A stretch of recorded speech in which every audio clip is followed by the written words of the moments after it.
sesión más académica en la cual hablarán tres conocidos analistas, compañeros nuestros, que por razones del retraso en el programa acortarán su discurso. Y les he pedido que se ciñan a 20 minutos.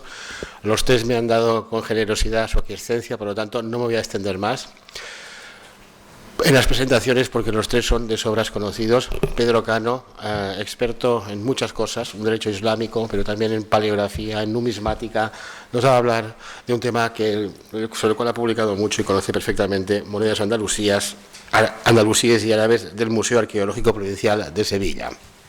Buenas tardes. Quiero agradecer a Miquel y a todas las instituciones que han organizado este simposio, el que hayan contado conmigo para que yo intervenga esta tarde. Como son varias y vamos mal de tiempo, no las voy a citar, pero mi agradecimiento para todas esas instituciones y fundaciones, y también para el Museo Arqueológico Provincial de Sevilla. He querido traer aquí una serie de hallazgos y de tesorillos que se conservan en el Museo Arqueológico Provincial de Sevilla y que estaban sin catalogar, sin estudiar, y que poco a poco, desde hace aproximadamente 12 años, se están catalogando, se están publicando y se están llevando a diversos congresos nacionales de numismática y también internacionales de numismática. De hecho, aquí hay uno que yo voy a presentar esta tarde, que se encontró en Bormujos, en la provincia de Sevilla, muy cerca de la capital, que todavía no se ha hecho público, no se ha dicho nada de él, y que yo pienso llevar a final de este mes de octubre al Museo Arqueológico Nacional en un congreso, en el 15º Congreso Nacional de Arqueología.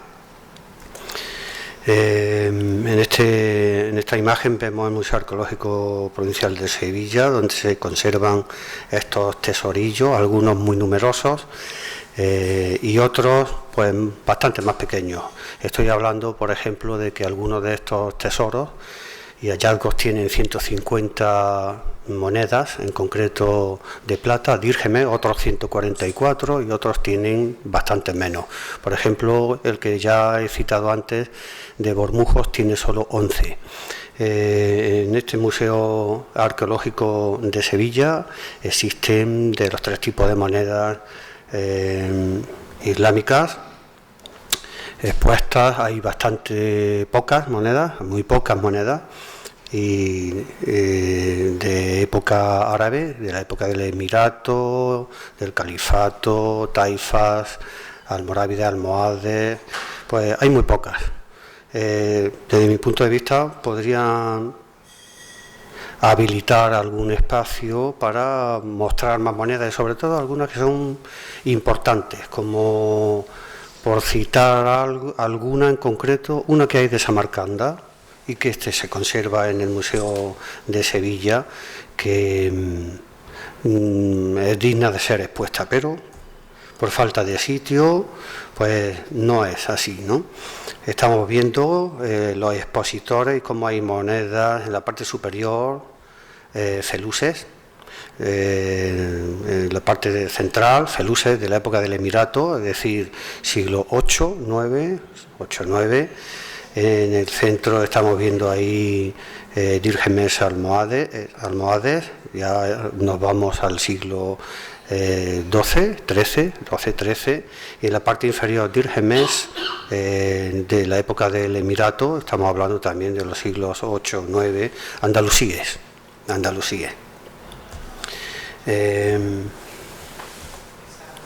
Aquí en este mapa vemos algunos de los lugares donde han sido encontrados esos hallazgos. En Carmona, este es el valle del río Guadalquivir. Por esta parte va el río Guadalquivir hacia Sevilla y hacia el oeste.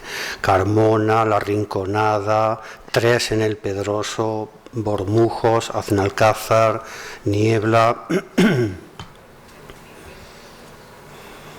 Montellano, Dos en Jerez,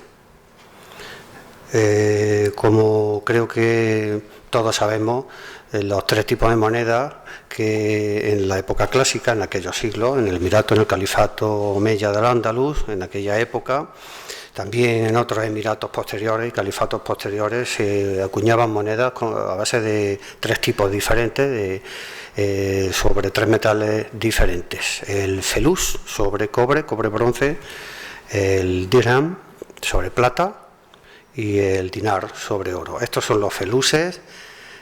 Observen la diferencia que hay de unos a otros en la epigrafía, en el tamaño, en el empleo también de elementos no epigráficos como, según dicen algunos numismáticos, palmeras, lunas, soles también aparecen en otras monedas.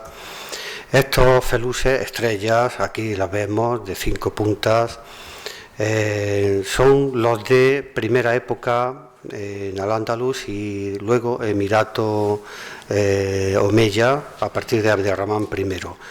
En el Museo Arqueológico de Sevilla hay muy pocos feluses de esta época que yo estoy indicando. Hay aproximadamente una docena. Aquí tenemos 5 de ellos y estos están sin catalogar todavía. Yo precisamente la semana pasada hice estas fotografías para traerlos aquí y hay aproximadamente, como digo, una docena, muy pocos y todavía sin catalogar. Brevemente indicar cómo se hacían esas monedas. Pues aquí hay un esquema en el cual vemos un yunque en la parte inferior, un cuño en la parte inferior, sobre el yunque el cospel que se introduce entre dos cuños y luego un martillo y golpeando ese cospel pues queda acuñada la moneda. Todas estas monedas están acuñadas con este sistema. Hay otros sistemas. Vemos aquí también un ejemplo de cómo lo iban troquelando, ejemplos que este sistema se acuñó, con este sistema se acuñó pues hasta hace pocos siglos, hasta hace muy poquito tiempo, hasta que no empezaron con otro sistema, se acuñaba en España moneda de esa manera, ¿no? Aquí al Andalus vinieron monedas como las que vemos en pantalla, que fueron acuñadas en Oriente, en la zona de Mesopotamia, en las ciudades de Wasit, por ejemplo, la ceca más prolífica que hubo en esa zona de Mesopotamia, de Al Jazeera, y luego de otras zonas de Irán, de Kirman, Hamadán y de otros sitios también. Y según este modelo, con la reforma del quinto califa Omeya, Abdelmalik bin Marwan, según este modelo se acuñaron luego los dírhemes, también los dinares, también los feluses en Al-Ándalus, pero tomando este modelo. Este modelo, ¿qué elementos tiene? Pues aquí los podemos ver en el anverso, o en la cara, o en la primera área, dos inscripciones, una circular, que va rodeando, esa es la orla, que va rodeando la inscripción central, la del campo. Esas inscripciones, la del campo, es de tipo religioso y la de la orla es la inscripción que desde el punto de vista histórico es más importante de las 4 que aparece en ambas áreas. ¿Por qué es importante? Porque aparecen 3 datos importantísimos. Primero, el tipo moneda, y aquí está acuñado el nombre dirham. Segundo, porque aparece la ceca, el taller de acuñación, en este caso Wasit. Y tercero, porque pone el año en el que fue troquelada la moneda. Con esos 3 datos tenemos fechada esa moneda, ubicada geográficamente y citado también el valor de la moneda. Y en el reverso, 2 inscripciones, una en el campo, en el centro, religiosa, la Sura 112 del Corán, la Surat al-Ikhlas, y al margen, la orla, girando según el sentido contrario a la aguja del reloj, comenzando aproximadamente a la 1, a las 2, también en el anverso, en el reverso, una inscripción religiosa también. Por lo tanto, de las 4 inscripciones, 3 son religiosas. Vemos ahí en el norte de África, por donde desde el principio, para llegar al Andaluz, vinieron los musulmanes y trajeron estas monedas. En varios sitios, en la península ibérica, se han encontrado monedas acuñadas, pues al final de los años 80 y tantos de la Égira, al final del primer siglo de la Égira, se han encontrado monedas aquí en el Andaluz, traídas por soldados. Aquí tengo un ejemplo de esta moneda con los 3 datos que yo he dicho que son importantísimos. Aquí a la izquierda el número 1, el tipo moneda, el número 2, el nombre de la ceca, el número 3, y en esa posición están esos 3 datos. Y en la segunda área las inscripciones religiosas. Si le damos la vuelta, lo invertimos, vemos aquí el nombre de Wasit. Está acuñada en Wasit. Fi Sanat, en el año Tisa wa Zaman, en el 89. En el 89. Estas son las inscripciones que aparecen en esas monedas, las religiosas en el campo, la de los datos históricos en la orla del anverso y la aleya 9 de la Zora 61 que aparece en la orla del reverso. Esas 4 leyendas. Aquí he tratado de presentar cómo están estas inscripciones, cuáles son, pero voy al primer tesoro que presento aquí, el de la Rinconada. Este de la Rinconada es del Emirato, son emirales, son dírgemes, y aparecen una larga lista de emires que ordenaron troquelar estas monedas. Ahí tienen los números, y también esta moneda Basi de Al-Ma'mun y esta Sulaymaní Idrisí del norte de África, de Isa ibn Ibrahim, 2 monedas que vienen del extranjero y están en este conjunto, junto con el resto de Abderramán I, Hisham I, Hakam I, Abderramán II, Muhammad I, Abdallah, y 12 desconocidas porque son fragmentos y no aparece el año y es imposible decir de qué emir es, ¿no? Por lo tanto, en estas monedas, como se puede decir de lo que he dicho antes, son anónimas, no aparece el nombre del emir, no aparece su nombre. El nombre del soberano se troquelará luego, en la época del califato, pero en este momento en el Emirato todavía no. Una serie de datos de este conjunto. Esta es la moneda de Samarcanda que yo he citado antes, que valdría la pena que estuviera expuesta, sin embargo está guardada en un armario. En cuanto a los detalles epigráficos, pues tampoco me quiero detener mucho. Sí cabría resaltar para todas estas monedas y en todos los tesorillos y hallazgos que hay algunas consonantes que por su forma, por su longitud, por su grosor, etcétera, por su adorno, podemos también datarlas cuando falte el trozo del año correspondiente a la parte del año. Por esos detalles epigráficos somos capaces de decir más o menos, no exactamente el año, y a veces incluso el año, comparándola con otras monedas y fijándonos en esos detalles, podemos datar algún fragmento numismático. Estas monedas, como vemos, suelen estar recortadas, suelen estar perforadas 1, 2, 3, 4, hasta 5 veces, y otras veces suelen estar muy bien conservadas, casi flor de cuño, sin desgastar. O sea que depende del uso, hay monedas de muy diferente conducción. Algunas veces a estas monedas, que se entregaban también para comprar y vender al peso, se le añaden grapas o trozos para que pesen más las monedas. Aquí tenemos un ejemplo, y en la parte inferior derecha vemos esta moneda que es del norte de África, y a su lado esta que es la de Samarcanda.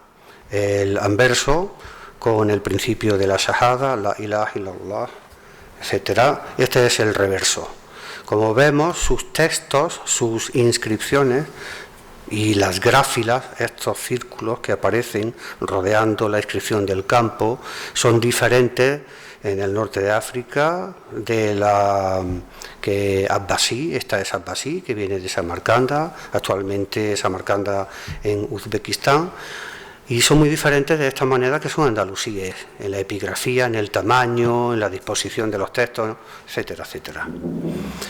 El segundo hallazgo es este de niebla, y si pueden comparar, solo hay, con el anterior, aquí solo hay 3 emires, y ya es bastante menor, son 36 dírhemes, con un peso medio de 2,42 gramos, por lo tanto ya pueden ver también que no pesan demasiado, son muy delgadas, muy finas, y con un módulo medio, un diámetro de 25 milímetros aproximadamente. Por lo tanto, estas monedas de esos 3 emires, pues va de un periodo del 270 de Jesucristo al 805 al 884, del 190 al 270, siglo II, III, como ven aquí. Y de esos 3 emires, quienes más tienen o mejor están representados son Abderramán II y Muhammad I, que hizo unas monedas muy bellas las de Muhammad I. En la epigrafía, pues decir lo mismo que antes. Estas son las características generales de las monedas del Emirato y algunas de estas también del Califato. Por ejemplo, conservan ese sabor arcaico en el alif, porque tiene un soporte horizontal dirigido hacia la derecha, o en la ain, que es una especie de V, está abierta por la parte superior, no está cerrada con una línea horizontal, que desde mi punto de vista pues le da mucho interés a este tipo de epigrafía. Aquí tenemos ejemplos de estas monedas y vemos como en la ilaha illa Allah, en la parte superior hay unos adornos, se van abriendo las líneas, o la dal, la sad, etcétera, se van haciendo, van girando, enroscándose hacia la izquierda, adornos, ¿no? Esto en la época de Muhammad I, van tomando más módulo, más peso en la época de Muhammad I. Son 6 monedas. Esto, aunque por el color parezca que es dorado, que es plata, que es oro, esto es plata. Estos son dírhemes, Estos son dírhemes. Aquí he marcado esos adornos en la parte superior, que vemos cómo brillan, y que indica también más finura, más habilidad de los troqueladores, de los trabajadores del taller de acuñación. El tercer hallazgo, el de Aznalcázar, son 71 dírhemes, y estas son ese tipo de monedas. Aquí aparecen 2 emires solamente, de Abderramán 70 y de Muhammad I. Muy raro, muy raro. Estos son monedas de ese tesorillo. Vemos aquí a la derecha, esta es la moneda que cierra el tesoro, es la última, y tiene un tipo de letra diferente, las gráfilas, la orla, es diferente el tamaño, más pequeño, si la comparamos con esta de la izquierda, que son de Abderramán. Esta era de Muhammad. Me voy a otra parte y con esto termino, porque en una sola presentación pesaba mucho y lo he tenido que dividir en 2. Del califato, ¿en qué se diferencian estas monedas califales de las emirales? Pues, por ejemplo, en nombres adicionados en la parte inferior, en la última línea del campo, aparece Imshuhaid, Esos nombres en el reverso y en el anverso aparecen en los dos. Estas son en el anverso. Y vemos aquí Ibn Suhaid, o aquí a la izquierda, otro nombre también, Said ben Yusuf, Said en la parte superior, Ibn Yusuf en la parte inferior, y luego la leyenda que estamos viendo en esta primera área es la misma que la del Emirato, pero cambia ya en la segunda área. En el reverso ya aparece el nombre del califa, al-Imam Sulaimán, al-Imam Hisham, ya aparece ahí el nombre del califa. También aparece su título, Imam, también aparece su laqab, y el laqab lo tenemos aquí abajo, al-Musta'imillah, o el correspondiente a cada uno. Y aparecen también cargos de personajes, por ejemplo, el príncipe heredero. Todos estos nombres propios, incluidos títulos, eso no aparece en ninguna moneda emiral. Ahí empieza a aparecer en el Andalus, en las monedas califales. Y aquí presento nombres de personas que aparecen tanto en la primera área como en la segunda, en la época del califa Nasr al-Din Allah Abderrahman III. Por ejemplo, Yahya ibn Yunus, Yahya, Muhammad, Said, Qasim, Muhammad, Hisham en la segunda área, Abdullah, Muhammad, Ahmad. Todos esos nombres en determinados años, en determinadas fechas, son nombres que van apareciendo, que se van sustituyendo, y esos son los prefectos de Ceca. En el Museo Arqueológico de Sevilla, del Califato, por ejemplo, aquí tengo cifras totales y parciales. De Abderrahman III se conservan 166 monedas, del Hakam II 149, de Hisham II 117, etc. El cuarto hallazgo del Pedroso, ven que es de 144 dírgemes de varios califas y también fatimíes. Este hallazgo y este tesorillo es importante en el Pedroso, que yo le he subtitulado también el Pedroso II y el Pedroso III, porque se encuentran también monedas fatimíes que circulan en Al-Ándalus y que normalmente se han encontrado en tesoros aquí en la capital de Córdoba y en Levante, en las zonas de Alicante, Elche, en las zonas de la costa. Pero estas son del Pedroso, de Sierra Morena, de Sevilla. Esto es importante, esto lo quería yo destacar. Aparecen los nombres de los califas, cecas, bueno, no he hablado de las cecas para el Emirato al-Ándalus, ceca al-Ándalus en toda la época del Emirato, que puede ser al principio, con la llegada de los musulmanes, puede ser que hayan sido acuñadas en Sevilla, en Córdoba, en Toledo, pero el nombre era Al-Ándalus, no el de la ciudad, sino el territorio. Y en la época del califato sigue ceca Al-Ándalus, que hoy, cuando ha intervenido Pedro Marfil, hablando de los restos arqueológicos, de monumentos de Córdoba, estaba hablando del lugar de la ceca Al-Ándalus, aquí en Córdoba, que estaba dentro del Alcázar, en el Alcázar, frente a la mezquita. Pero también hay otra ceca cuando se construyó Madinat al-Zahra, y allí se acuñan monedas, se dejan de acuñar aquí en la capital, frente a la mezquita, y se pone en marcha el taller de Madinat al-Zahra.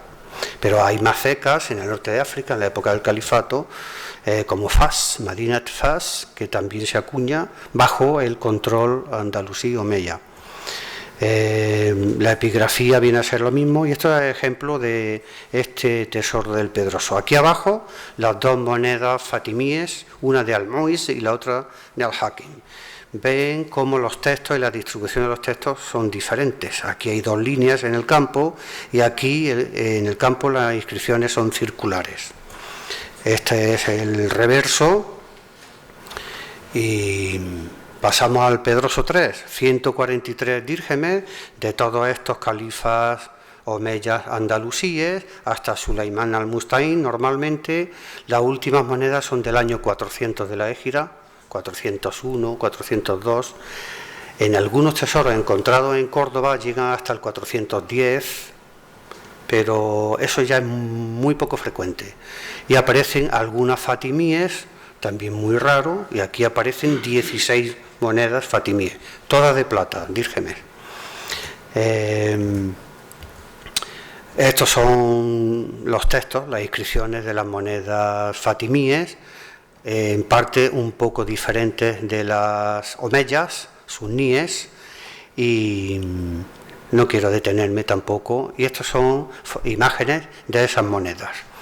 Estamos viendo aquí en la parte inferior derecha la moneda más antigua de este tesorillo, que es de Abderramán III, de al poco de ser autoproclamado califa. Esta es del 316, con dudas, puede ser del 316, del 17, del 18 hasta del 20.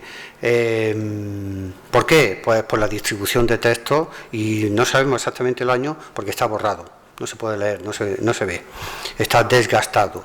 Pero fíjense en el tamaño, y también porque las inscripciones están cambiadas de la parte del reverso y la parte del anverso, y el nombre, el título del emir, Amir al-Mu'minin, también aparece en un lugar que luego se fija y que aquí está cambiando en estos años. A unas veces lo inscriben en el anverso, otras veces en el reverso. Y estas son imágenes de esas monedas fatimíes, de esos dírgemes fatimíes, con estas inscripciones circulares, concéntricas, perforadas. En Carmona, este tesorillo califal de 150 dírgemes, son 109 de Al-Hakam y 41 de Abderramán III. También bastante importante, algunas monedas son muy importantes, porque otra cosa que quería indicar también es que todos los años no se acuñan monedas. Unos años sí, otros no, por problemas bélicos, de guerra, por falta de materia prima, etcétera, etcétera. Y otra cosa que quería decir es que nos podemos fijar en los adornos que tienen en algunos años, en la parte del reverso, en la parte superior, inferior, en el campo, las gráfilas, cómo van espigadas, no lineales. En la epigrafía, fíjense aquí en la Sharik Lahu.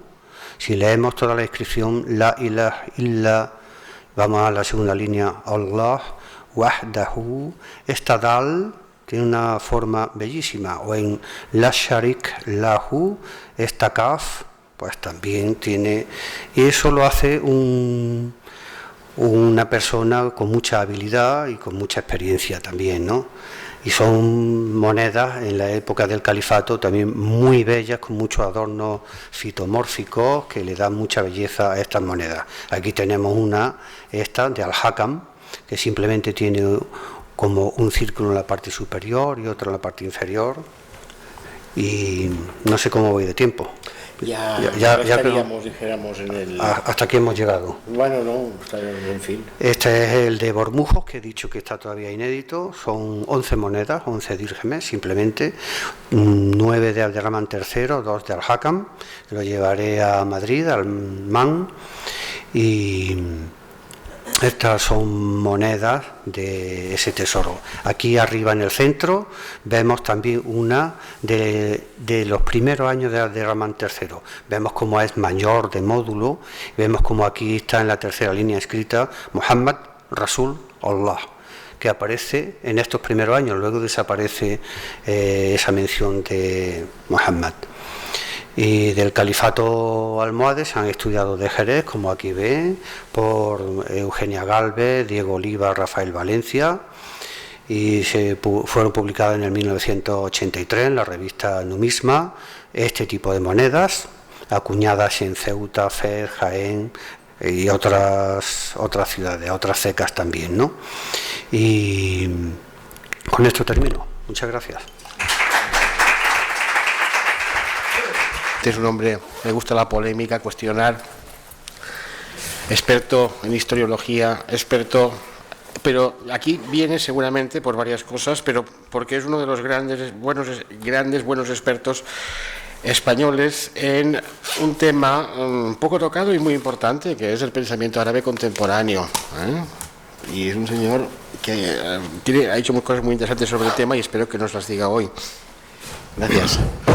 Pues muchas gracias, Miquel, muchas gracias a los asistentes.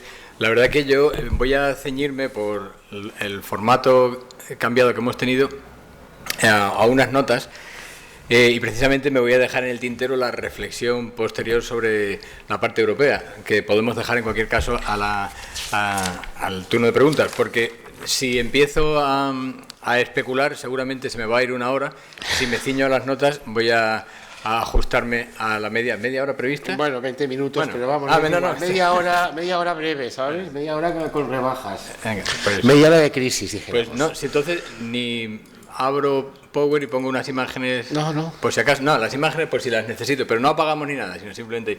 Bien, pues lo cierto es que el formato inicial no es una cuestión de tiempo, el tiempo se alarga o se acorta y no pasa nada. Me ciño a las notas y fuera. Pero sí pensaba que al hablar sobre Intofile, pensé que como hay una fundación Intofile, como tenemos aquí en la mesa a Miquel Forcada con un libro que para mí es un libro que se merece estar en la cabecera de Brill, si se publica en inglés, y te animo a que lo hagas, que es el libro de ética y ideología de la ciencia, un libro fundamental en el arabismo español, en la islamología, en grandes rasgos europeas.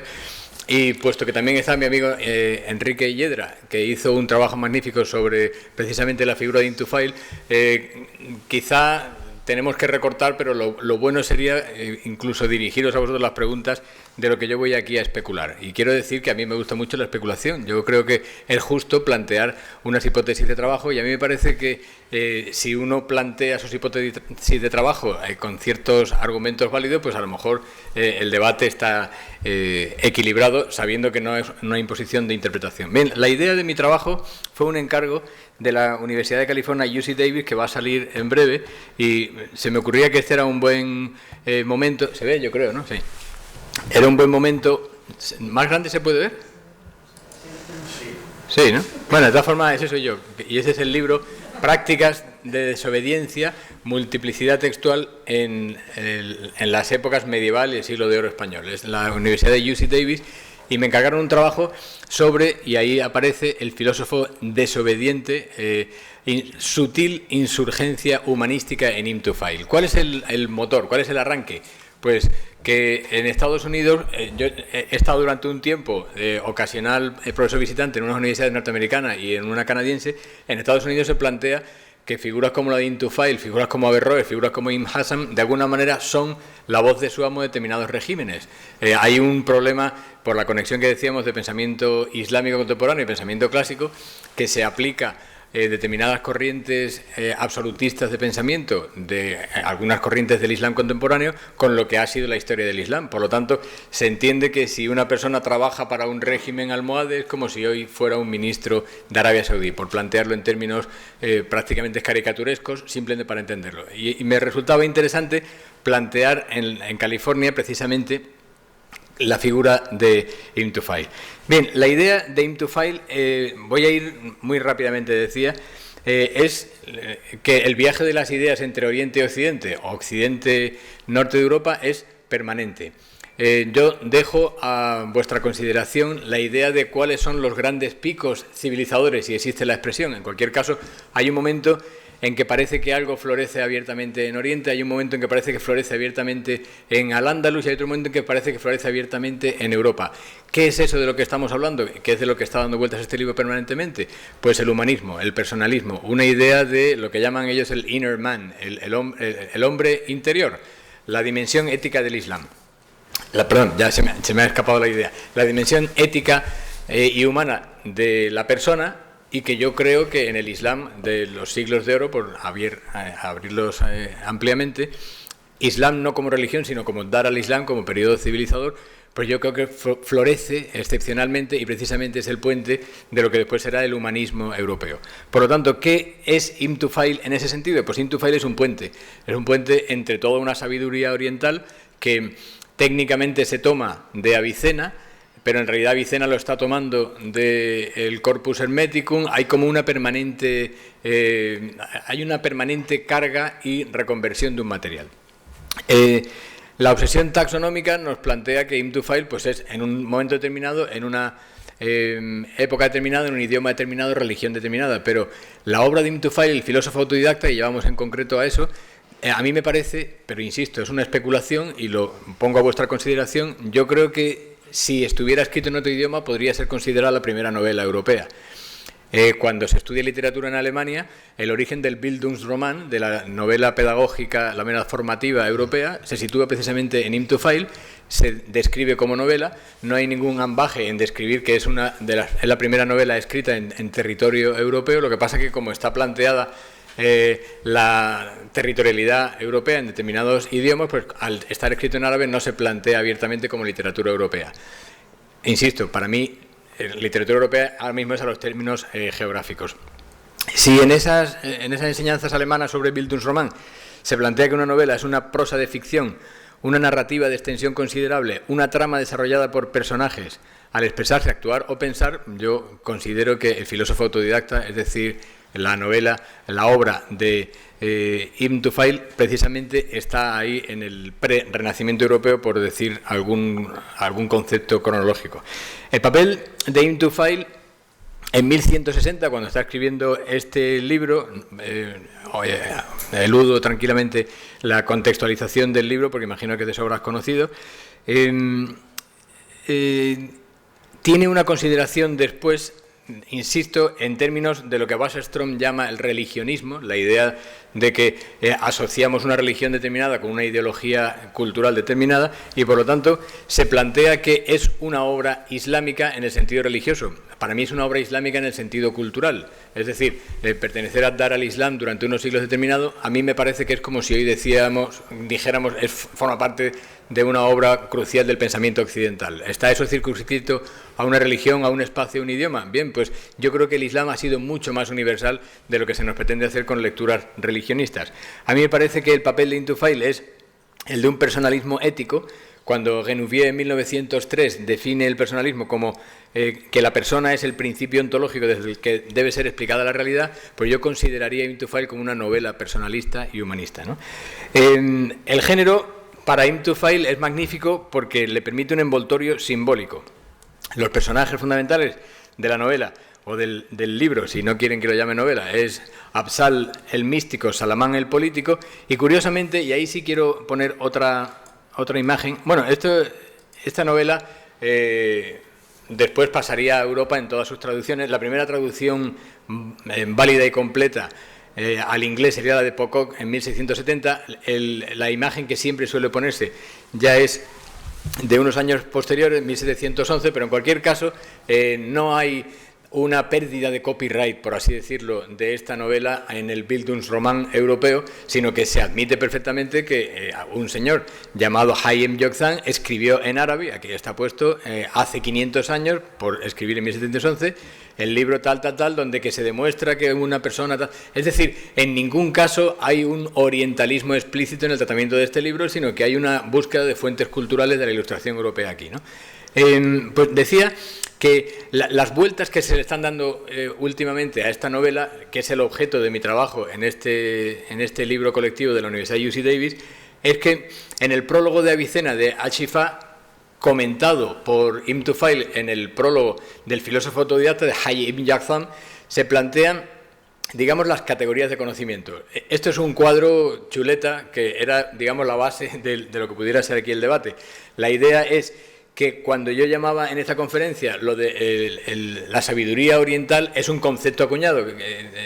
La conferencia era la sabiduría oriental en hymn-to-file, pero esa sabiduría oriental es en cursiva, es decir, ¿qué se consideraba como sabiduría oriental en el libro de Hayyim Yokzan? Bien, pues hay un problema de vocalización en el que no voy a entrar ahora, y es si son al-Mashriqiyun o al-Mushrikiyun, es decir, si es la... Ay, ha saltado aquí, por Dios. Bueno, no importa.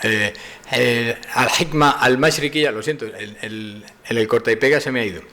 Al-Hikma al-Mashriqiyya o al-Hikma al-Mushrikiyya. Bien, en 1936 Gautier planteó al-Mushrikiyya, es decir, en términos de Ishraq. El Ishraq desde Sohrawardi, después, porque él hará una traducción y una versión de una obra de Avicena, el término de Ishraq es la búsqueda de la sabiduría oriental, hay una especie como de iluminismo. Entonces se planteó que un cierto libro de Avicena entraba en el libro de Ibn Tufayl y era un libro mushriqí, en el sentido de ishraqí, en el sentido de orientalización. Sin embargo, parece ser, desde Nalino en el 23, curiosamente Nalino lo está escribiendo previo a Gautier, pero Gautier tiene una idea mucho más iluminista de este libro. Nalino, Mahdi, recuperado en el 90, y Dimitri Gutas, que es digamos, el mayor experto actual en esta época sobre esta materia, plantea que es al-hikma al-mashriqiyya, en el sentido de sabiduría oriental. Sabiduría oriental, pero incluso llega a apuntar Gutas que el concepto griego de Anatolé, que es el que está traduciendo toda la literatura oriental en ese momento, se traduce tal cual Anatolé por Bilad Jorasán. Por lo tanto, el sentido de sabiduría oriental no es un sentido etéreo, sino la sabiduría que viene a través de Irán. Es lo que está planteando Gutas en su obra. Hay, por tanto, dos canales, digamos. ¿Estamos hablando de la sabiduría oriental en términos genéricos o estamos hablando de una determinada obra de Avicena llamada la sabiduría oriental? Bien, hay unos fragmentos de una obra que podría considerarse llamada al-hikma al-mashriqiyya. Yo no estoy completamente seguro de que esa obra debiera existir como tal, o debamos decir que esos fragmentos son de una obra aparte. Gutas plantea, imagino que conoces las dos columnas que tiene Gutas en el prólogo de Ibn Tufayl, plantea que hay un corta y pega de Ibn Tufayl de determinados fragmentos que podrían ser, la gente asume, del libro Filosofía Oriental, pero lo cierto es que son del prólogo de Al-Shifa de Avicena. Por lo tanto, de alguna manera decir, cuando Avicena dice en un libro suyo, esto lo he cogido de una obra que yo he trabajado sobre la sabiduría oriental, bien podría ser Al-Shifa, perdón, en el Shifa bien podría ser un libro en concreto llamado Sabiduría Oriental, o bien podría ser un genérico, es decir, como decir, no, las cosas orientales que yo he trabajado en otro libro. ¿Cuál podría ser otro libro? Pues a lo mejor incluso la propia epístola de Salaman Wabsal, la de Hayy ibn Yaqzan, de la que toma nombre Ibn Tufayl. Por lo tanto, aquí es donde me gustaría centrar el objeto de estudio. Es decir, Ibn Tufayl escribe un libro llamado Hayy ibn Yaqzan, el vivo hijo del despierto. Lo está haciendo explícitamente tomando el título de una epístola de Avicena llamado Hayy ibn Yaqzan. En absoluto comparten ni género literario ni abordamiento del tema, simplemente la de Avicena es una reflexión y la de Ibn Tufayl es ya una puesta simbólica en escena que yo llamaría novela, pero la idea de aferrarse Ibn Tufayl a una rúbrica oriental como la de Avicena es para darle un cierto prurito de seriedad. Por lo tanto, primera cosa a considerar, Avicena está bien considerada en la península ibérica en ese momento, en Al-Ándalus, pero es que además Ibn Tufayl no es un hombre que habla desde las cavernas, es un hombre del régimen. Por ahí decía que empezaba el arranque de todo esto. ¿Es realmente Ibn Tufayl un hombre del régimen al hablar sobre estas cosas o no? Bien, yo creo que introduce el género e introduce determinadas cosas precisamente para hacer una sutil insurgencia, como decía al principio. ¿Voy bien de tiempo? O... Sí. Vale, no, digo, a ver si puedo ir. Bien, sobre la idea de libro perdido, iluminismo o categorías de conocimiento. ¿Por qué hay una división en esta pizarra? Aparte de la rabia que me da que haya saltado el texto de al-hikma al-mashriqiyya. Bien, pues porque hay una forma, digamos, objetiva, científica, de tratar el concepto de sabiduría oriental en Ibn Tufayl y en Avicena, que son los de la parte de arriba. Hay una forma iluminativa, que son los de la parte de abajo. La idea del iluminismo, la ishraqiyya, es la que más alimenta la idea del libro perdido. Esa idea de se perdió un libro llamado Filosofía Oriental, por lo tanto lo recuperamos, enlaza abiertamente con el tema de lo hermético, por lo tanto despista de lo que a lo mejor era simplemente lo que Avicena planteó en su obra, Ibn Tufayl en la suya. ¿Qué es? Que las categorías del conocimiento se dividen en términos aristotélicos, que las cosas de Dios por un lado, las cosas del derecho por otro, es decir, una separación de conocimientos. Yo creo que es mucho menos iluminista y mucho más ecléctico en la idea de recuperar. ¿En qué punto puede llamar la atención iluminista la obra de Ibn Tufayl? Pues probablemente simplemente al final, cuando está diciendo, creo que es de sobras conocido la cita, al final de la obra, cuando dice yo aquí he puesto un velo, la gente tiene que pasar a través de él para ser capaz de adquirir el conocimiento. Yo creo que ese es el velo precisamente político, no es el velo de recuperar un libro prohibido. Bien, Ibn Tufayl se supone recuperando en un tiempo almohade, vamos a hablar de lo que pudiera implicar un tiempo almohade en términos de pensamiento dirigido desde arriba, sobre una cuestión que en absoluto es avicenista, como podría ser recuperar abiertamente una epístola de Avicena, y mete una serie de elementos que a mí me parece que son ghazalianos, es decir, de Al-Ghazali. Eso es una interpretación que ha hecho un señor que estuvo aquí hace poco, Ryan Speech, que Enrique y yo lo conocimos y lo trajimos, y él ha trabajado sobre Into File en el pensamiento judío. La idea es decir, se estaban quemando libros de Al-Ghazali en Al-Ándalus. ¿Cómo hablar abiertamente de algunas cuestiones filosóficas de el Tahafut o del Ihya ad-Din de Al-Ghazali sin hablar del propio Al-Ghazali? Pues introduciendo la cuestión del hombre interior en una novelita absolutamente simbólica y lo envuelves en una serie de narrativas.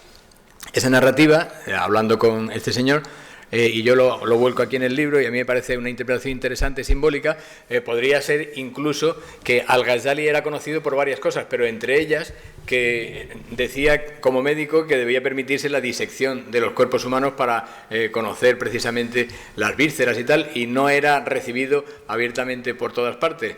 Y en el libro de Into File, una gacela, y me permito también hacer la alusión a que Ghazali y Ghazal están muy cerca, una gacela es diseccionada de un modo completamente antropomórfico, ya que esa gacela no es cualquier gacela, sino su madre en términos educativos. Por lo tanto, yo creo que eso es un guiño ghazaliano en una obra de envoltorio aviceniano. Oye, es que yo no sé cómo sería, aviceniano.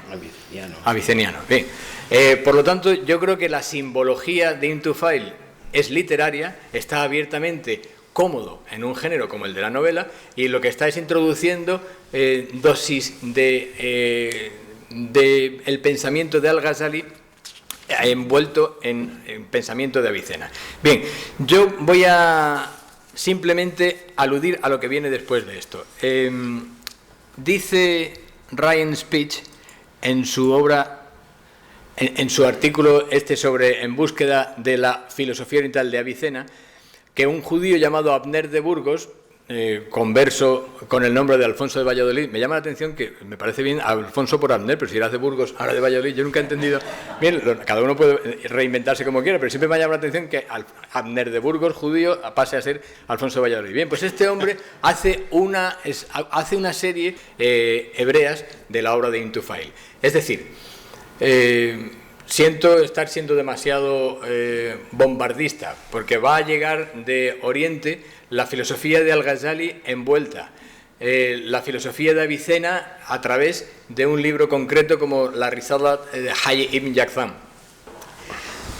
Un judío ha traducido entre uno y otro la de Avicena, otro judío va a traducir la obra de Into File, y un judío posteriormente, Moisés de Narbona, va a retraducir y va a adecuarlo precisamente a la tragedia que él está viviendo en ese preciso instante en Francia, cuando, huyendo de la plaga, y está hablando de una peste bubónica que ataca el sur de Francia en su época, decide tomar por elección propia la soledad del intelectual y dice, pues esto me recuerda a cosas que mis antepasados ya trabajaron, y acude a todos los pensadores que han estado trabajando esta corriente.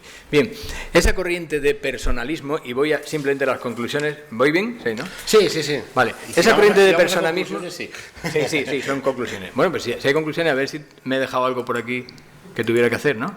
No, simplemente iba a hacer unas alusiones a la idea del príncipe Avicena, cómo fue tratado en Europa. Siempre aparece en las ilustraciones europeas como corona, sin embargo en las ilustraciones orientales no aparece, y es una mala traducción de Sheikh Ra'is, que siempre, eso lo trabaja muy bien Hasse, siempre se trató como el princeps, pero no en el sentido de príncipe, sino de principal, a Sheikh Ra'is como un hombre célebre. Entonces se le tradujo como príncipe, y en las ilustraciones europeas ya aparecerá, y lo ven aquí se ve, ¿no? Sí. Como Princeps Avicenni, ¿no? Entonces siempre se le pone con una corona y absolutamente occidentalizado. Se recupera, digamos, a beneficio de inventario en términos de herencias, pues la idea de este príncipe de Oriente que nos trajo determinadas cosas. Bien, 1, 2, 3, 4, unas cuantas conclusiones simplemente. Dejándome, insisto, en los márgenes el debate que después se establecerá con Ibn al-Nafis, con Fadl ibn al-Natigh, quiere decir que esto es una época determinada hablando sobre unos temas en concreto, y esos temas en concreto es la ética. Y esa ética, si nosotros lo hacemos desde una historia del pensamiento europeo, esa ética resulta que es una ética antropocéntrica.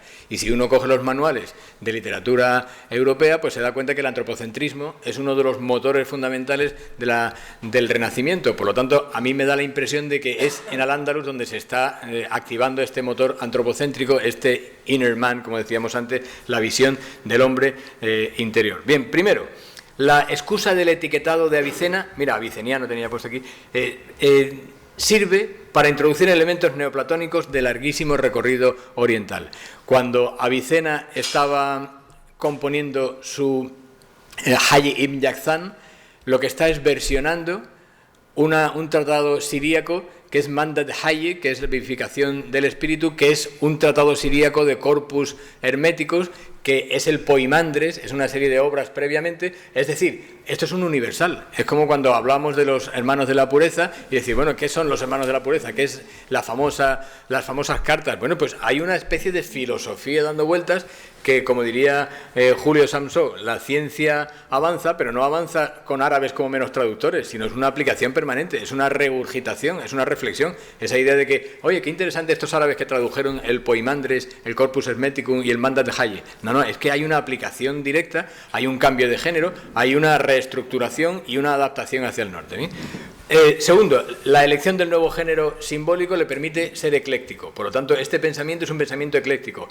Lo que se había producido de un modo ecléctico en Oriente se producirá de nuevo en Al-Ándalus, y gracias a todo este batiburrillo judío de traductores, muchos de ellos obligados y como única forma de ganarse la vida en Francia, interpretan todo este legado cultural, forma parte de un nuevo eclecticismo que nosotros ya consideraremos renacentista o preilustrado. Si yo tuviera que hacer una comparación cronológica, salvando los parecidos, diría que esa sutil adaptación de lo neoplatónico sin querer decir al-Ghazali, ese juego de, yo tengo el etiquetado persa de Avicena y Avicena está muy bien considerado aquí, esa idea de los judíos abrazando en Al-Ándalus, en un Al-Ándalus que ya no es tan sencillo para el judío como 200 años antes, para mí, insisto, si tuviera que hacer una comparación, para mí está muy cercano a lo que después será el erasmismo español. La idea de a quién gusta más el erasmismo en España, a los conversos, porque la idea de una religión interna, una religión interior, una religión no exteriorizada, pues eres capaz de llevarla sin determinados signos estertóreos como se van a hacer después en el cristianismo andaluz especialmente, con sacar a la calle la religión para que la gente se pronuncie públicamente. La religión interior del erasmismo a mí me parece que tiene un precedente en todo esto. Siguiente, la sutil... Bueno, eso es lo que estaba diciendo. Segundas lecturas, propuesta final del libro. A mí me parece que está hablando precisamente de este eclecticismo, no de un libro perdido oriental. La conexión judía será esencial para la difusión europea, ya lo hemos dicho. La posibilidad de una religión del corazón asimilable por el judaísmo, al igual que ocurrirá con el erasmismo español, ya lo he dicho. La leve respuesta del damasceno Ibn al-Nafis, cuando decía que habrá una obra de Ibn al-Nafis planteada como Fadl ibn al-Natigh, que no tiene absolutamente nada que ver con la obra de Ibn Tufail, y sin embargo, como siempre jugamos a los oponentes, sin embargo jugamos que si este era el filósofo autodidacta, el otro será el teólogo autodidacta, cuando es absurdo ser teólogo autodidacta, cuando es absurdo que esa obra sea de teología, por cierto, una obra de culto a toda la gente que le gusta la ciencia ficción, porque no tiene absolutamente nada que ver con la filosofía, sino precisamente con unas elucubraciones de viajes estelares, dado que precisamente el tema fundamental son los viajes del profeta Mahoma. Bueno, el viaje, el Mi'raj, precisamente, el Mi'raj. Y último, la versión anterior de Abraham ben Ezra apunta a un Oriente más abierto previamente, en el que un judío debe acudir a Avicena. Quizá podría hablarse de un relevo Oriente-Occidente-Norte en términos del libre pensamiento o, en cualquier caso, de humanismo personalista. Yo sé que es una traca que yo estoy permanentemente jugando a ella, pero es fundamental entender el papel de lo que decía antes, el regurgitar del pensamiento andalusí como la recuperación a beneficio de inventario de todo el pensamiento oriental, y eso se va a volcar después en Europa. Lamentablemente, como diría Basan Tibi en un encuentro que coincidimos hace muchos años sobre esto, esa sería a lo mejor la oportunidad perdida del norte de África. Sin embargo, la historia avanza como tiene que avanzar, no va a avanzar como nosotros queremos que sea, ¿no? A mí me parece que esto es una novela personalista, me parece que está escrita en árabe y que es la primera novela europea. Muchísimas gracias. Gracias a ti, Emilio, por esta interesante aproximación a un tema tan interesante, tan complicado, de que se ha hablado tanto.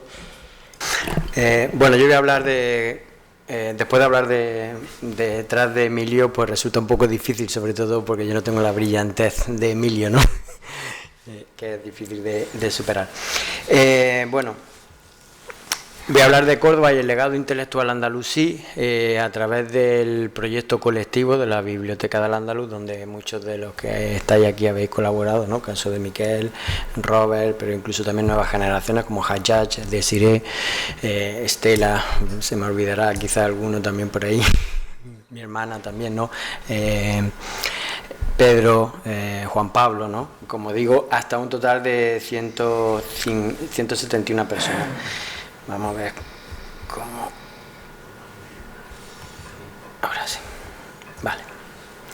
Bueno, en realidad esto se inserta dentro de un proyecto mucho más amplio, por eso me refería a que esperamos que vengan nuevas obras, ¿no?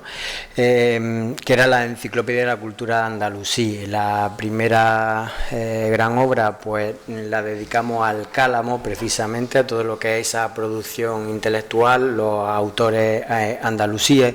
Elegimos precisamente como frase paradigmática la de un cordobés que se había afincado en Almería, Abu Hafs ibn Burd al-Asgar, la de Ma ajaba shan al-qalami yashrabu dhulmatan wa yalfidu nuran, qué maravillosa labor la del cálamo, bebe oscuridad y vierte luz, que ahora quizás también después de la labor que estamos haciendo casi se podría completar, porque bueno, nos hemos metido también a toda la labor, no solo de recuperar todo ello, sino también editarlo nosotros mismos, en principio acudiendo a una imprenta, pero ahora ya como en plan editorial, ¿no? Entonces qué maravillosa labor la de la editorial y la de la autoría, transforma materia en sabiduría, porque cuando compramos el papel nos los venden por kilos y luego intentamos transformarlo en libros, ¿no? Todo esto ha sido posible a la fundación que creamos, la Fundación Im2File. Estamos en nuestro segundo septenio, como gustaba a Im2File medir el tiempo por septenio, y por eso esperamos que tenga un largo recorrido y que podamos hacer muchas más cosas, ¿no? La Biblioteca del Andaluz está ya terminada, aunque a través de la revista que empezamos a publicar en breve, la revista de Aladra, pues seguiremos completando y actualizando la labor ya hecha. Bueno, aquí he traído el resumen general. He hablado de este tema también en anteriores sesiones de la SEA, entonces me voy a centrar específicamente en Córdoba, ¿no? Ahí podemos ver, todos los autores que hemos recogido por su lugar de nacimiento, solamente el lugar de nacimiento, ¿no? Y vemos cómo la parte sur, la parte más meridional, pues la que tiene más acumulación, pero no únicamente, sino que están bastante repartidos. Las grandes ciudades, pues Córdoba es claramente la primera gran ciudad de Al-Ándalus, ¿no? Con 457 autores, seguida de Sevilla a una gran diferencia, 212, y en tercer lugar Granada, con 159. Bueno, en realidad, y eso que Córdoba, pues durante los 8 siglos presencia, como sabéis, cayó en el 1236, muchísimo tiempo antes de la finalización del 1492, y en realidad pues comprende 2/3 de toda esa presencia. Y bueno, estamos en parte también en todos esos colores, estamos jugando con ellos porque bueno, en cierto modo esta charla va a servir para presentar el libro que hemos hecho de 20 grandes obras de 20 autores andalusíes, que lo hemos hecho en 4 versiones. Lógicamente hemos elegido 20 obras de 20 autores y como debía de ser, al ser representativo, pues la mayoría, 6 son cordobeses, ¿no? E incluso alguno más si contamos con la fecha de muerte. No me voy a detener en las muchas estadísticas. Quienes estén interesados, que lo he explicado anteriormente también en otras SEA, además en el libro que está ahí de balance de resultados se pueden ver, ¿no? Me había traído para comentar brevemente un poco cómo la cultura andalusí en realidad se importa de Oriente, y por ver esa presencia de extranjeros y luego de dónde vienen esos extranjeros. No me voy a detener en ello, pero bueno, mencionar quizás un poco, pero también es debida fundamentalmente a los viajes de los andalusíes que van a Oriente y traen esa cultura, ¿no? Viajes que, como podemos ver aquí, pues fueron de más a menos, entre otras cosas porque ya no se necesitaba esa relación con Oriente, y al contrario luego se va a producir, sobre todo empieza a haber mayores viajes posteriormente, pero son viajes sin retorno, sobre todo el periodo N1, que es el siglo XIII, vemos como ahí es el momento en el que hay más viajes a Oriente, pero como decía, sin retorno, porque ya es cuando Oriente exporta esa sabiduría a otro lugar. Aquí los podemos ver, sobre todo en esa diferenciación de con retorno o sin retorno, y a dónde van dirigidos, si es a Oriente o al Magreb. Esa diáspora, esa gran diáspora que se produce precisamente en el mismo siglo en el que caen las ciudades más emblemáticas, como es Córdoba, ¿no? O Sevilla, también Valencia en la zona levantina. Me voy a centrar específicamente en Córdoba por la premura que tenemos de tiempo y porque además también Córdoba es inagotable, ¿no? Lógicamente, pues detrás de ese número de 457 autores nacidos solamente aquí, pues imaginaos, hay unas figuras impresionantes, ¿no? Ya algunas de aquí han salido, no me voy a referir a las minorías, ¿no? Por una parte hay también autoras, ¿no? Ha salido Gualada, la más célebre, como sabéis, hay una presencia femenina en la biblioteca del Andaluz que no llega al 2%, pero que era muy significativa en una época en la que el mundo cristiano pues no afloraba esa presencia de la mujer, ¿no? En ámbitos culturales.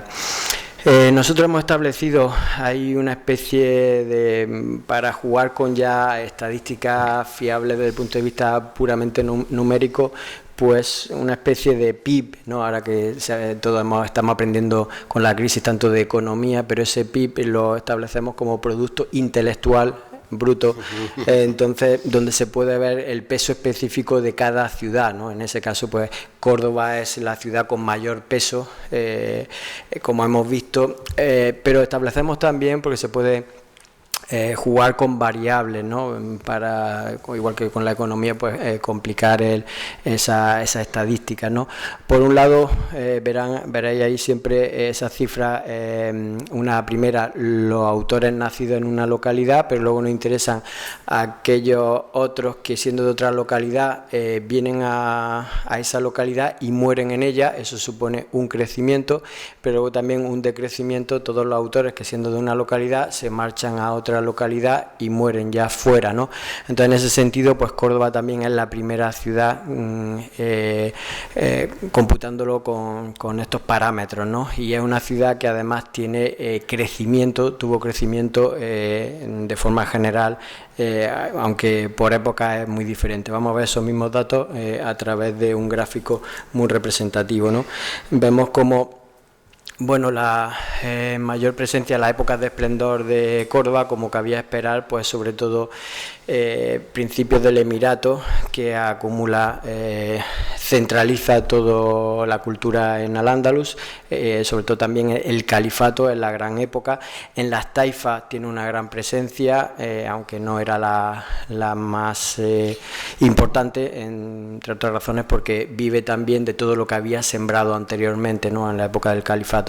En la época almorávide pues ya hay un gran declive, pero luego en la época almohade vuelve a ser importante, aunque ya vemos ahí crecimientos negativos, ¿no?, sobre todo en la taifa y en la época almohade. Resulta muy interesante compararlo con las otras grandes ciudades, ¿no? Entonces, pues ahí sobre todo como se ve que Córdoba va a ser importante fundamentalmente en el califato. La segunda ciudad, Sevilla, va a ser la época almohade. Granada, como era previsible, en la época nazarino, sobre todo del siglo XIV, y Málaga, es curioso, pues la época almohade también, ¿no? Bueno, no me voy a extender. Lo que sí, bueno, esta obra que me refería lo hemos planteado también como un juego de memoria, ¿no? Entonces, donde tratamos de emparejar autores y obras. El primer gran autor cordobés, bueno, que nosotros hemos planteado aquí, hemos tenido que hacer una selección que es una tradición realmente, porque hay muchísimos, ¿no? Podríamos haber puesto el que ha salido esta tarde, que es Ibn Abderrabbihi. Lo que pasa, hemos tenido que ser muy selectivos, ¿no? Evidentemente, porque teníamos que dejarlo en 20, ¿no? Ahí hemos destacado a Ibn Shuhayd al-Qurtubi, un autor muy cordobés, porque es de los que tuvo una vida muy corta pero muy intensa, ¿no? Con obras también una obra muy original, y que además pues no viajó, sino que se quedó aquí, mientras que sus mismos amigos de generación, una generación muy floreciente, fruto del califato, pues sí se establecieron en otros lugares de Al-Ándalus. Si lo vemos también por mapas, todo lo que es la época del del Emirato, pues vemos como Córdoba en esos momentos atrae a una población intelectuales del resto de Al-Ándalus, que todavía es muy incipiente, pero también autores orientales, ¿no? También ha salido aquí Siryab, ¿no? Siryab es esa gran figura que viene y que trae toda la cultura iraquí, ¿no? Supone una bagdadización de Al-Ándalus en el siglo IX. Sobre todo ahí lo vemos, ¿no? Es el siglo IX, y como vemos, donde ya Córdoba empieza a ser en un momento en el que en Al-Ándalus sí empieza a tener un mayor peso todo lo que es la cultura. Aquí lo vemos de otra forma de estadísticas, como en la época del Emirato, pues prácticamente Córdoba es estadísticamente pues el 50% de Al-Ándalus, ¿no? Donde el resto de autores, aunque florecen en algunos sitios, también luego van a venir a Córdoba. Es el caso, ahí hemos destacado en la época del Emirato, elegimos para seleccionar unos autores no solamente por época, sino también por materia, ¿no? Y en este caso, en el tema del derecho, una de las materias más cultivadas, pues elegimos a Ibn Habib al-Ilbiri de Elvira, pero que en realidad murió, es de esos autores que mueren aquí, se establecen en Córdoba y mueren en lo que era la capital del Emirato en esos momentos. Bueno, no me voy a extender por la falta de tiempo. Sobre todo hemos intentado también pues reconstruir todas esas familias, ¿no? En las minorías, pues aquí también otro de los autores, minoría bereber. Nos hemos ocupado de todas esas, aparte de la minoría de género, las mujeres, minorías étnicas, ¿no? Como es la población también bereber o cristiana. Bueno, en este caso sería religiosa, pero en el caso de étnica, pues también los eslavos, que hay una presencia muy escasa. El califato, como decíamos, pues la gran época de Córdoba, sobre todo ahí ya lo vemos, toda esa riqueza, como Córdoba pues la principal ciudad europea, pero la principal ciudad de todo el occidente, ¿no? La segunda del mundo después de Bagdad, como atrae ya no solo a los intelectuales del resto de Al-Ándalus, sino también orientales, y a su vez también está ya empieza ahí ya a exportar también sabiduría, ¿no? Vamos a... Bueno, en las taifas, como decía, la lectura que evidentemente creo que hay que hacer, porque ahora precisamente conmemorándose como se empezó a conmemorar en Granada el tema del milenio, con cierto engaño, ¿no? Como milenio del reino de Granada, que se vendió como que era el reino nazarí, porque se implicaron además también a las diputaciones de Almería, que puso 120.000 euros, unas cantidades muy importantes de dinero para conmemorar lo que era en realidad el reino zirí de Granada, ¿no? Que no fue el más importante. En este caso nosotros ahora también en Almería estamos conmemorando lo del reino de Almería, una taifa que fue importante y en cierto modo también le debía mucho a Córdoba, porque fueron muchos los cordobeses que se establecieron allí, entre ellos Ibn Hazm. Luego además Almería había sido el puerto de Al-Ándalus y lo era en esos momentos. Había sido creada por el califa de Córdoba, Abderrahmán III, ¿no? Yo creo que en cierto modo pues también en esta época en la que fue desangrarse Córdoba, ¿no? Todo ese esplendor, también habría que conmemorar un poco todo ese esplendor que dio Córdoba, ¿no? Una dinastía como había sido la Omeya, que había tenido una larga existencia de más de 3 siglos, precisamente además incluso si nos ponemos en términos comparativos con el resto de dinastías españolas, pues en la que ha tenido una más larga duración, incluso superior que a la de los Borbones actualmente, ¿no? Es así, estadísticamente. Bueno, de la época de Taifa hemos... Y más fecunda. Y más fecunda. Sí. De la época de Taifa, aparte de Ibn Shuhayt al-Qurtubi, al que ya hemos mencionado, pues hemos seleccionado evidentemente a otra de las cumbres, ¿no? de Al-Ándalus, que es Ibn Hazm al-Qurtubi, del que hemos elegido pues la obra Tawq al-Hamama, el célebre collar de la paloma, ¿no? Bueno, no voy a extenderme ahí. También de esa época, los marcos temporales se dan cuenta, bueno, a Ibn Shuhayt lo hemos metido en el califato con ese color verde, que queremos acuñarlo, y en las obras que vamos sacando vamos a utilizar esos mismos colores siempre, ¿no? Las taifas, el color ese amarillo, y hemos en el tema de la historia, pues evidentemente la gran cumbre de todo Al-Ándalus es Ibn Hayyam al-Qurtubi, ¿no? Otro de los autores cordobeses, con su célebre Al-Muqtabis, que en realidad pues era una reedición de los textos anteriores, pero no meramente una reedición, sino donde hizo él una gran labor, no solo de seleccionar los textos, sino también añadiendo a él sus comentarios personales, ¿no?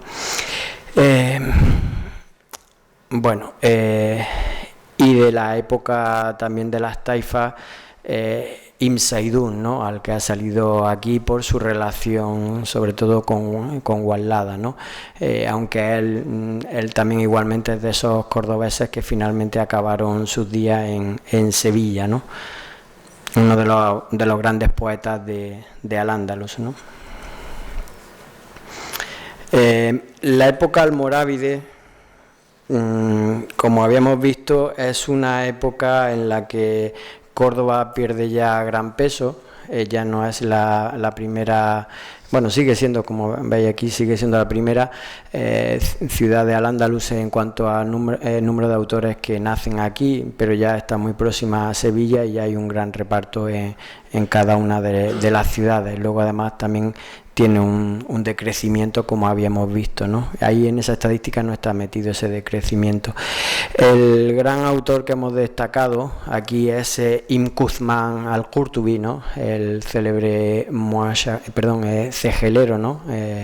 Con sus cégeles, una obra muy original, ¿no? Porque da la voz al pueblo, en el sentido de que recoge una lírica en dialecto andalusí, ¿no?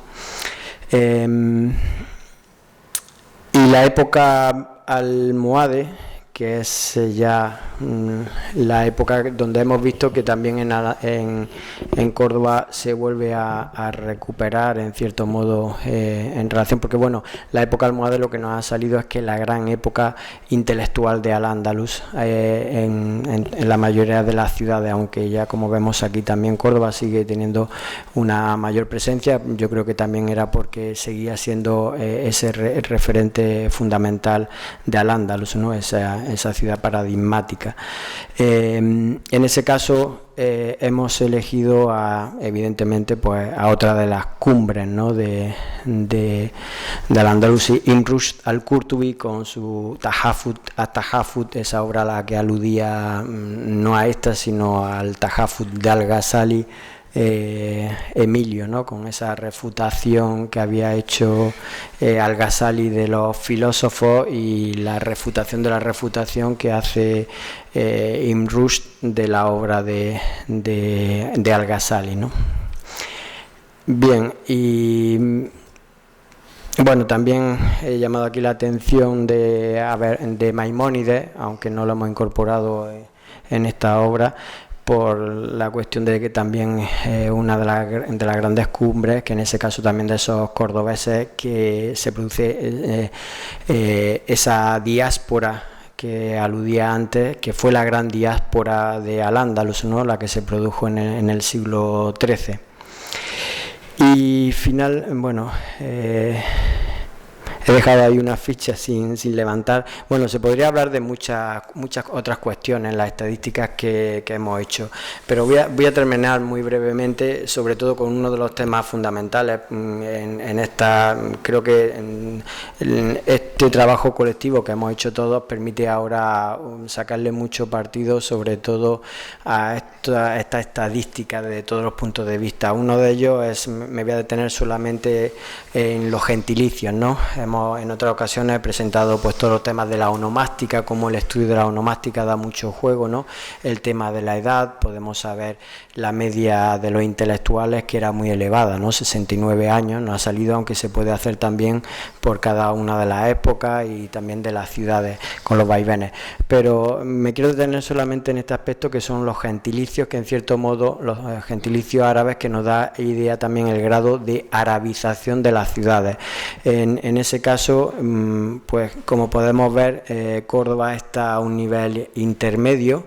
Las ciudades más arabizadas son las ciudades, en cierto modo, que tuvieron un desarrollo más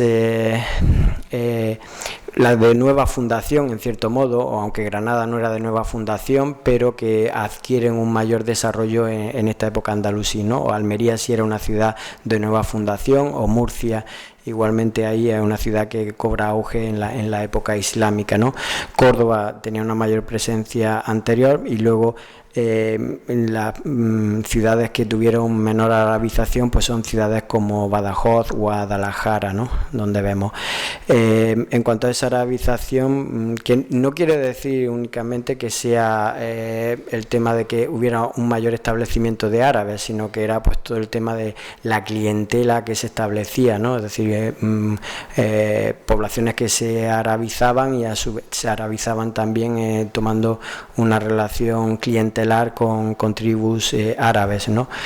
Entonces ahí también podemos ver cómo hay una presencia bereber, ¿no? Una presencia bereber, pero escasa en el caso de Sí, ya termino muy brevemente. Aquí lo podemos ver por épocas, ¿no? Y cómo pues también esa arabización se va incrementando según la época, lo cual quiere decir no es que se estuvieran estableciendo mayor número de árabes, sino simplemente que la población se iba arabizando, ¿no? Y tomando la nisba propiamente árabe.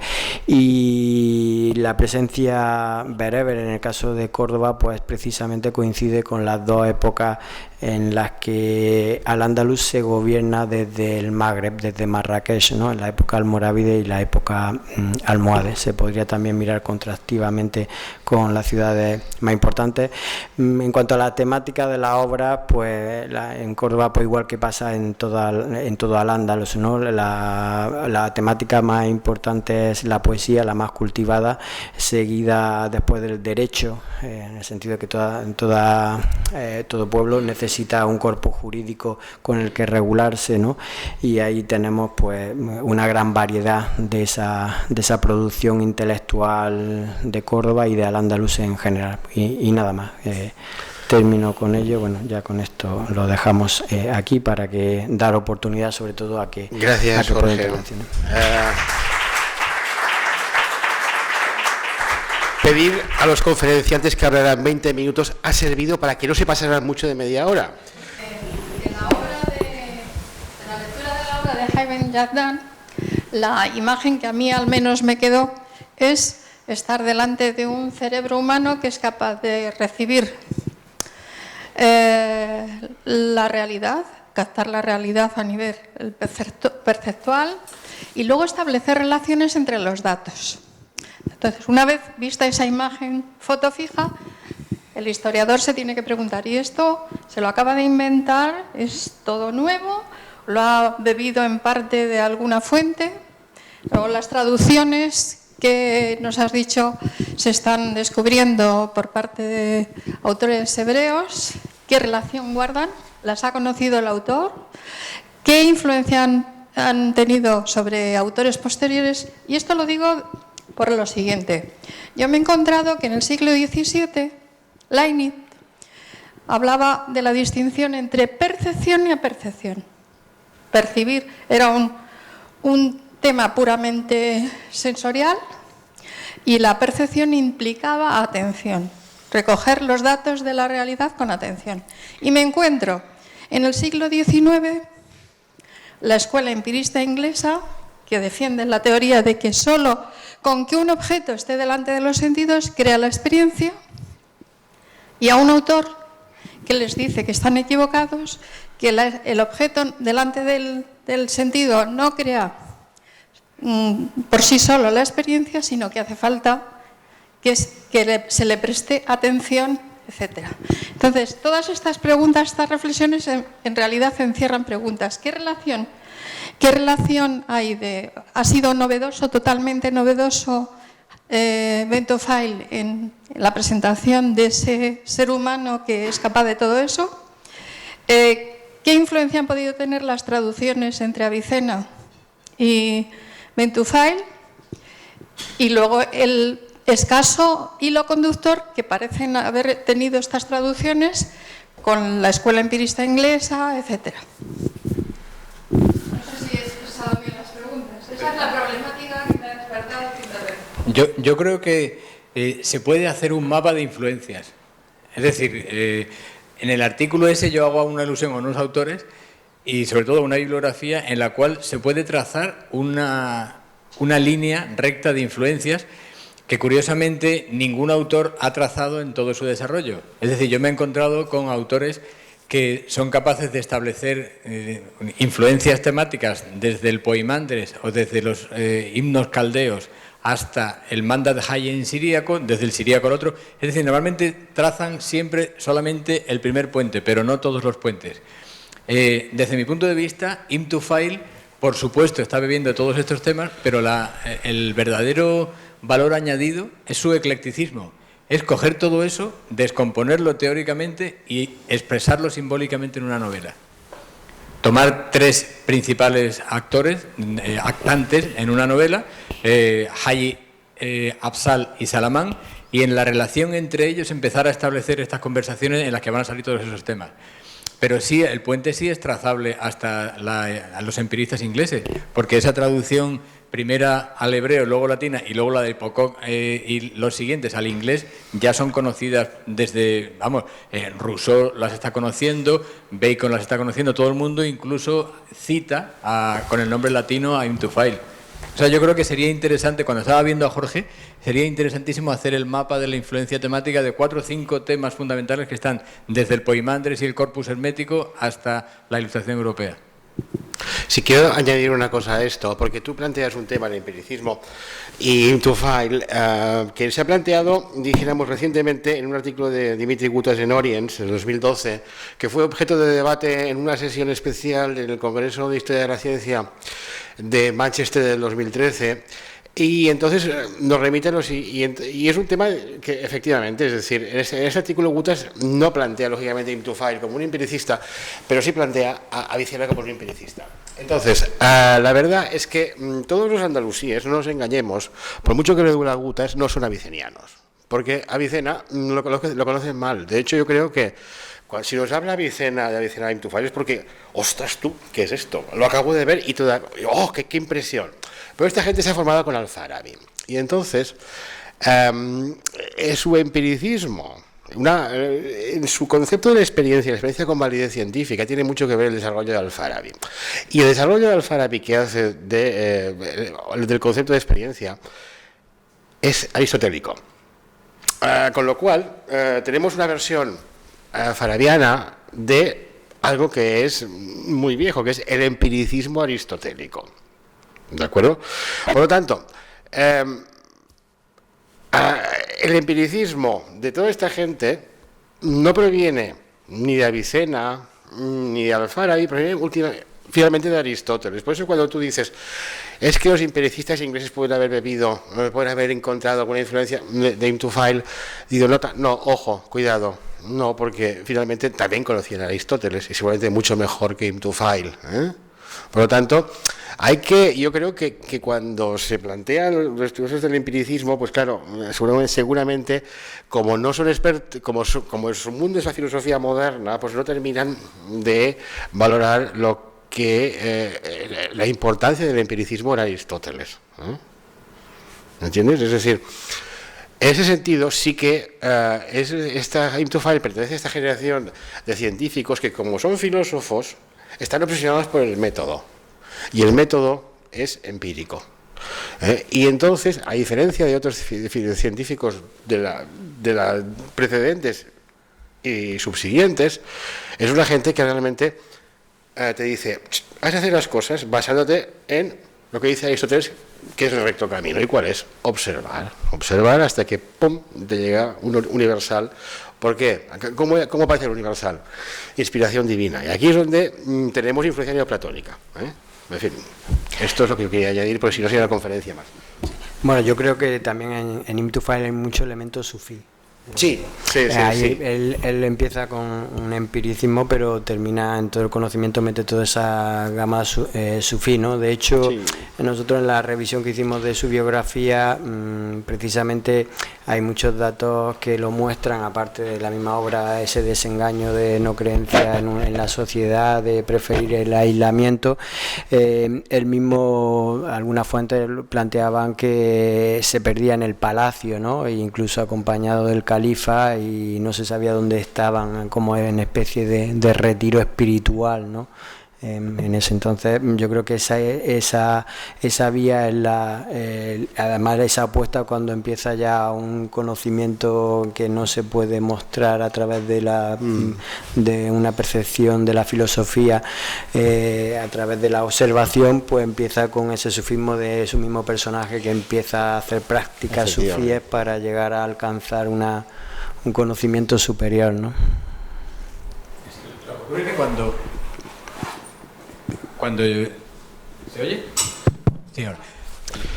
Para mí lo importante realmente, como decía antes, lo del eclecticismo, es que la influencia no es directa sobre un método científico, sino sobre un género. Cuando Intufail se siente cómodo en ese género, claro, es cuando Husserl se siente cómodo en ese mismo género, o cuando Jonathan Swift o Daniel Defoe. Es decir, hay un conocimiento del pensamiento europeo, no necesariamente hacia la aplicación científica. Claro. Bueno, a ver, ¿más preguntas? Yo digo, cuando has hecho, Pedro, esta magnífica presentación de fotos de imágenes de los tesorillos, ¿se establece alguna relación entre la cantidad de monedas que se conservan de un califa y la riqueza relativa del periodo del califa? Porque cuando has enseñado el primero, se reflejaba claramente la cantidad de monedas, no solamente la duración del emirato, que es evidente para el emirato, sino también lo que sabemos sobre la historia económica de esta época, ¿no? Sí, generalmente la cantidad de monedas de un soberano, sea emir o sea califa, esa cantidad indica también riqueza en ese periodo, paz, tranquilidad, materia prima, todo está muy bien. Hay años en los que no se acuña y ya eso indica que hay guerras, que no tienen materia prima y que hay muchos problemas. Entonces la cantidad indica eso, bonanza, progreso, paz y también sucede que en época, por ejemplo, al final del emirato, los últimos emires, apenas si hay monedas. De Abdallah, por ejemplo, apenas si hay ninguna moneda. Y cuando Abderramán III es emir, todavía no es califa, tampoco hay monedas. ¿Por qué? Por todos esos problemas bélicos fundamentalmente que había en Al-Ándalus, de esas zonas que se habían revelado por todas partes y no había quien controlara nada y no pagaban ningún impuesto y el tesoro público era un desastre, estaba arruinado. ¿Más preguntas? A Jorge, para que no te quedes sin pregunta, porque además es una cosa. A ver, el esplendor de la Córdoba almohade. Tú que conoces ahora toda la cultura andalusí, la tienes en un libro, pero también en la cabeza. ¿Tienes alguna idea? Porque nadie la explica bien. O sea, ¿por qué hay una decadencia tan clara en la época almorávide? Pero, ¿qué? No, pero ¿por qué hay tan pocos cordobeses culturalmente activos, o menos? Disminuye mucho el número de cordobeses en la época almorávide y repunta en la almohade. ¿Qué hipótesis tienes tú? Esto aquí no se puede... Bueno, ¿qué idea tienes? Fue generalizado, ¿no? Es decir, que en la época almorávide hay un mayor descenso. Primero también hay que tener muy en cuenta una cosa, la duración de la época, ¿eh? Esto está en términos absolutos. Entonces la época almorávide es una época corta. Es una época que estamos hablando de prácticamente de medio siglo, 50 años. La época almohade es una época más extensa, ¿no? Luego también evidentemente el mecenazgo, ¿no? Entre estas cuestiones influye el mecenazgo, ¿no? Los primeros califas almohades apuestan por ese mecenazgo y permiten pues que grandes intelectuales como Averroes, Ibn Tufail puedan desarrollar una labor con bastante libertad, ¿no? De hecho, Averroes en esos momentos, aunque Averroes compartió también durante un periodo, fue cadí de Sevilla, pero es un autor que incluso él, con su personalidad tan completa, ¿no? Que no solamente su faceta de filósofo, sino también su faceta de jurista, de médico y luego de jurista, está aplicando, se muestra más hacia el shafiismo, ¿no? Una escuela jurídica que, como se ha dicho esta mañana, era más abierta de mente que el maliquismo imperante, que le permiten también los mismos califas almohades, ¿no? Entonces, bueno, hay muchos factores en realidad que se pueden apuntar, ¿no? Pero que luego la época almohade es que es la gran eclosión de Al-Ándalus. Una época en la que además es ya una época en la que Al-Ándalus ha sufrido un gran repliegue, ¿no? Porque se ha perdido grandes territorios, ¿no? Sobre todo la parte del Ebro. Bueno, muy bien, gracias. Cerramos aquí.